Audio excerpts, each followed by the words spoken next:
नमस्कार, सबका हिसाब होगा देख रहे हैं आप और आपके साथ मैं खुरत हूं। स्ट्रेट ऑफ हॉर्मुज को ईरान ने एक ऐसे अभेद्य किले में बदल दिया है जिसने अमेरिकी सुपर पावर की हेकड़ी को मलबे में मिला दिया है। आज हालात ये है कि ईरान की मर्जी के बिना इस रास्ते से गुजरने की हिमाकत करने वाले जहाजों को समंदर में दफन होने का खौफ सता रहा है।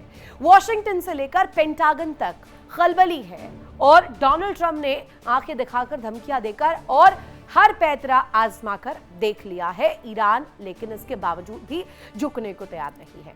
कभी प्रतिबंधों का डर दिखाया तो कभी गिड़गिड़ाने वाले सुर भी अपनाए, लेकिन ईरान उस डर के आगे कहीं से भी टस से मस होने के लिए तैयार नहीं है। ईरान अपने मिशन बदले से रत्ती भर भी समझौता करने को तैयार नहीं है। उसने साफ कर दिया है कि हॉर्मुज में अब दादागिरी सिर्फ और सिर्फ तेहरान की चलेगी और इसी वजह से अमेरिका टेंशन में है।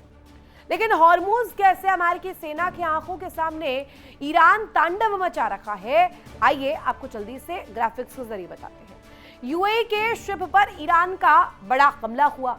यूएई के शिप पर अंडर वाटर ड्रोन से अटैक किया गया। पहली बार स्टेल्थ अंडर वाटर ड्रोन से यह अटैक हुआ है और यही वजह है कि सबसे ज्यादा भीषण तस्वीर भी इसके बाद समझ आई। अज़दार सी ड्रोन से 2 टैंकरों को निशाना बनाया गया। ईरान के हमलों पर हॉर्मुज लेटर की रिपोर्ट भी सामने आई और इसी को लेकर के बड़े चौंका देने वाले खुलासे भी किए गए। ये कोई 2-4 दिन का तनाव नहीं है। ईरान एक बहुत लंबी और बहुत भीषण जंग की तैयारी कर चुका है। तेहरान की रणनीति बिल्कुल साफ है, अमेरिका को खाड़ी में ऐसी मात दो जो इतिहास में दुश्मनों के लिए खौफनाक मिसाल बन जाए। ईरान सुपर पावर को वो जख्म देना चाहता है जिसके बाद कोई भी मुल्क ईरान की तरफ आंख उठाकर देखने की जुर्रत ना कर सके। और इसी के तहत ईरान की जो लंबी जंग है, इस एसिमेट्रिक वॉरफेयर की बात की जाती है। ईरान लंबी जंग की तैयारी में कैसे है, आइए आपको वो भी बता देते हैं। दरअसल वो इसलिए क्योंकि बैलिस्टिक मिसाइलों का तेज प्रोडक्शन कर दिया गया है और ये जो रेट्स बढ़ रहे हैं इसके जरिए भी बड़ी तस्वीर दिखाई जा रही है। अंडरग्राउंड मिसाइल सिटी में एडवांस किया गया है, अपग्रेडेशन किया गया है, सुविधाएं बढ़ाई गई है, मिसाइल हमलों की एक्यूरेसी और उसकी मोबिलिटी भी बढ़ा दी गई है। बात अर्थात मिसाइल की करें तो स्वॉर्म ड्रोन अटैक से नष्ट करने की रणनीति बनाई गई है और ये सबसे ज्यादा अहम हो जाती है। शाहेद 136 अबाबील और मुहाजिर ड्रोन का उत्पादन, उसकी प्रोसेसिंग, उसके प्रोडक्शन को बढ़ा दिया गया है। अब मिसाइल हमलों से बचने की क्षमता को और ज्यादा बेहतर किया गया है, जिससे ये पूरी तस्वीर जो है और ज्यादा पेचीदा हो गई है। ये लंबी जंग की तैयारी के साथ जोड़कर देखा जा रहा है। इसीलिए कहा जा रहा है कि ईरान घुटने नहीं टेकेगा। अमेरिका के घमंड को चूर चूर करने का इससे बड़ा सबूत क्या होगा कि तेहरान के बीचों बीच ईरान ने अमेरिकी फाइटर जेट्स और ड्रोन्स के मलबों की सरेआम नुमाइश लगा दी है, प्रदर्शनी। और ये सिर्फ कबाड़ नहीं है, बल्कि अमेरिकी सुपर पावर की साख को सीधे सवालों में रखता है। उनका जनाजा है, जैसे ईरान ने पूरी दुनिया के सामने बेपर्दा कर दिया है, पूरी तरीके से एक्सपोज कर दिया है। ईरान का ये कदम सीधे सीधे सुपर पावर अमेरिका को चुनौती है। तुम्हारी तकनीक हमारे बारूद के आगे पानी मांगती है और यही सबसे ज्यादा दिलचस्प कड़ी भी खोलती है, क्योंकि हॉर्मुज में जो पेच फंसा हुआ नजर आया, उस पेच से अब सरेआम थू अमेरिका की हो रही है पूरी दुनिया भर में। अत्याधुनिक हथियारों का दावा किया गया भारी भरकम डिफेंस बजट का, लेकिन उसका क्या, जो अभी साख सवालों के घेरे में आई है। और ईरान ने कैसे शक्ति प्रदर्शन किया है, जल्दी से आपको बताते हैं। ईरान का शक्ति प्रदर्शन हुआ जिसमें जंग में तबाह अमेरिकी इजरायली हथियारों की प्रदर्शनी लगाई गई, उसकी प्रेजेंटेशन बाकायदे रखी गई। जंग में 10 विमान समेत 171 ड्रोन तबाह किए गए। इस बात का दावा किया गया कि ये तमाम जो तस्वीर है, ये अमेरिका इजराइल की विनाश लीला से जुड़ता है। ईरान ने दिखाया कि तबाह F-15E एयरक्राफ्ट का मलबा कैसा दिखता है। MQ-9 रीपर हार्मेस 900 ड्रोन का मलबा भी दिखाया है। ईरान के अंदर से बरामद स्टारलिंक टर्मिनल की प्रदर्शनी इस बात का सबूत देती है कि ईरान ने सीधे सीधे अमेरिका के गुरूर को चकनाचूर कर दिया है। आईआरजीसी के अंडरग्राउंड बेस में जमा सैकड़ों हथियार इस वक्त इस बात का उदाहरण पेश कर रहे हैं कि अमेरिका कहीं ना कहीं घबराया हुआ है, फपलाया हुआ है। मिडिल ईस्ट की बिसात भी बिछ चुकी है, मोहरे चल दिए गए हैं और ईरान अब आर पार की लड़ाई के मूड में है। आज इसी मुद्दे पर चर्चा के लिए हमारे साथ खास पैनल मौजूद है, उनसे बातचीत करेंगे, जानने की कोशिश करेंगे कि आखिर हॉर्मूज पर ये जो वार हुआ है, ये जो प्रहार हुआ है, ये जो कीलेबंदी हुई है और ये हमलों का जो पूरा सिलसिला है, इसकी बुनियाद क्या है, इसकी तस्वीर क्या है। लेकिन उससे पहले आपको एक रिपोर्ट दिखाते हैं, हमने तैयार की है खास रिपोर्ट, जिसमें इस वक्त क्या दांव पे चले जा रहे हैं वो आप भी देखिए।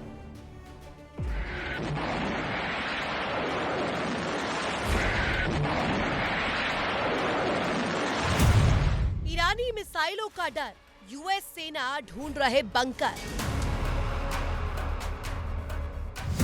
हॉर्मूज में जहाजों पर वार, किसने किया प्रहार?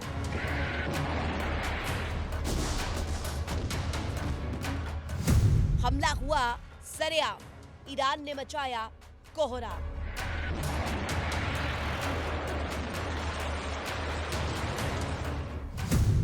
तेहरान का नया प्रण, ट्रंप के खिलाफ अंतिम रण।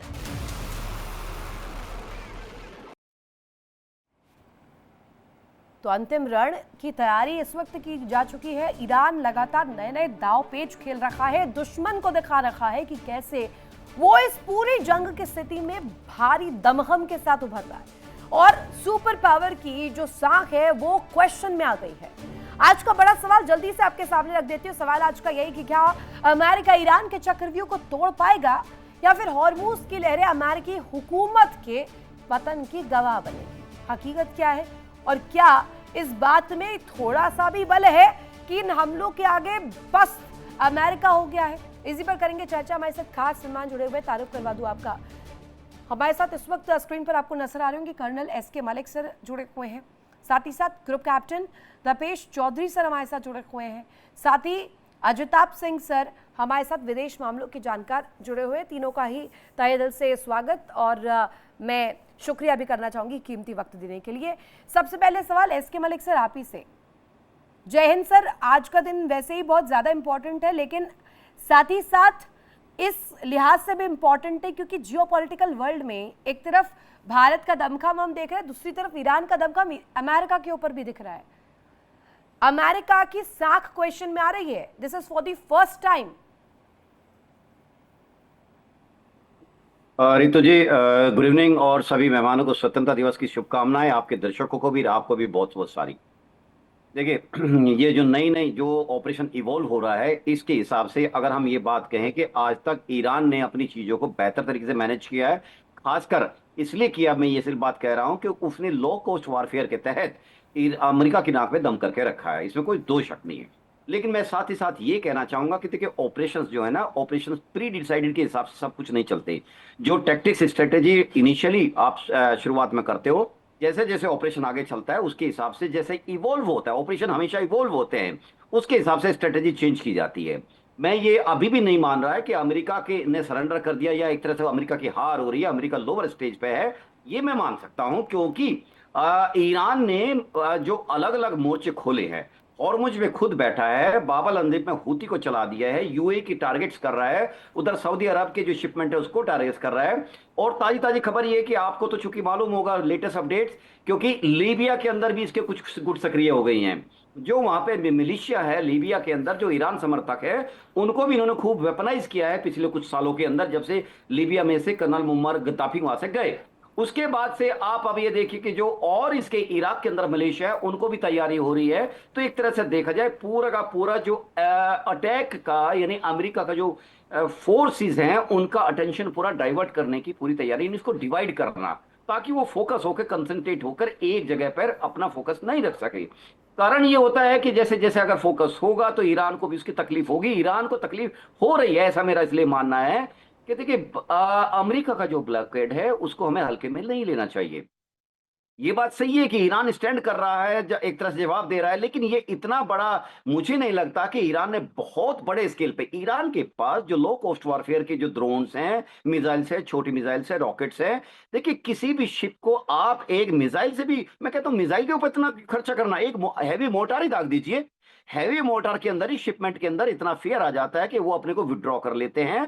और वहां पर जो कंपनियां होती है जो उनको सपोर्ट करती है, इंश्योरेंस कंपनियां होती है, वो अपने आप को विड्रॉ करने लगती है या कॉस्ट ऑफ द शिपमेंट बहुत बढ़ा देती है, इंश्योरेंस बढ़ा देती है। तो एज ए रिजल्ट ऑटोमेटिकली वहां पर जो एक जो पूरा पूरा ट्रैफिक होता है वो कम हो जाता है, घट जाता है। और अपने इसी बात को कहा जाता है कि ईरान जीत रहा है। निश्चित रूप से ईरान एक एक्ट्रीशन की जो वैल्यू है उसकी बहुत ज्यादा हो रखी है, क्योंकि वो कोई भी एक छोटे से शिपमेंट को बाब अल मंदेब की साइड कर लीजिए, जैसे कि आप सऊदी अरब को हूती मारते हैं, तो जाहिर सी बात है पूरी अगर इन जल डमरू मध्यों की बात करें तो इन स्ट्रेट्स पर तो बहुत ज्यादा पेचीदा तस्वीर है। और ये चर्चा योग्य बात भी है, क्योंकि अभी मॉडर्न वॉरफेयर में हम देखते हैं कि अब कोई बहुत बड़े हथियारों की चर्चा नहीं हो रही है, अब इस तरीके के रिसोर्सेज को ही इस्तेमाल किया जा रहा है। और तपेश सर, आई गेस आप एग्री भी करेंगे, अभी तक जो हमने देखा और जो अभी तक एक बानगी नजर आई, उसमें यह देखा गया कि अमेरिका के भारी भरकम कई करोड़ों के जो हथियार है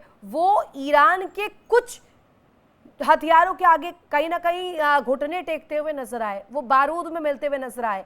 ईरान ने दावा किया F-15E फाइटर जेट उड़ा दिया उनका। अब वो पूरी तस्वीर दिखा रहा है कि आगे भी लंबी जंग की तैयारी है। तो क्या मान लिया जाए कि तेहरान के इस प्रण के आगे अमेरिका तो नतमस्तक है फिलहाल? जयेंद्र, तो सबसे पहले मैं 80वें स्वतंत्रता दिवस पर सारे देशवासियों को, भारतवासियों को बहुत बहुत बधाई देना चाहता हूं, और उन शहीदों को भी याद करना चाहता हूं जिन्होंने इस देश के लिए प्राण न्यौछावर किए, और उन सब लोगों को भी जिन लोगों ने कुर्बानियां दी इस देश के लिए, क्योंकि आज़ादी कोई सस्ती चीज नहीं है। आजकल के वॉर से हम सब ये कोरिलेट भी कर सकते हैं। Now coming to the point कि ईरान ने लंबी तैयारी लड़ी है, इसलिए लड़ी है क्योंकि ईरान के लिए भी अमेरिका के खिलाफ सर्वाइवल का मैटर है। अगर ईरान इस लड़ाई को हार जाता है तो ईरान, जैसे इराक को खत्म कर दिया अमेरिका ने, ईरान को भी खत्म कर दे।